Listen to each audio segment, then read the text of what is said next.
शहाजीराजांनी बंड केलं, म्हणजे मोगलांकडनं बाहेर पडल्यावरती वर्ष दीड वर्ष काही नव्हते, कोणाहीकडे नव्हते. बंड मोडलं गेलं आणि त्याच्यानंतर तो म्हणतो ना आपण गाढवाचा नांगर फिरवला, पूर्ण उद्ध्वस्त करून टाकलं. पुढं उद्ध्वस्त म्हणजे उद्ध्वस्त, काही नव्हतं तिकडे.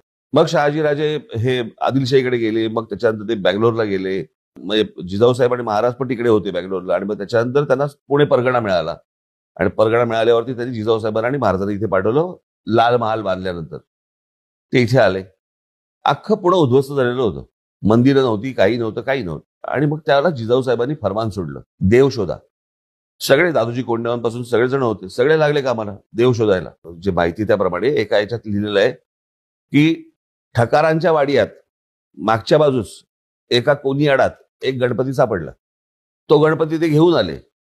त्या गणपतीचा जिजाऊसाहेबांनी जीर्णोद्धार केला, तो कसब्याचा गणपती. आणि म्हणून पहिला मान मिरवणुकीचा हा त्याचा आहे.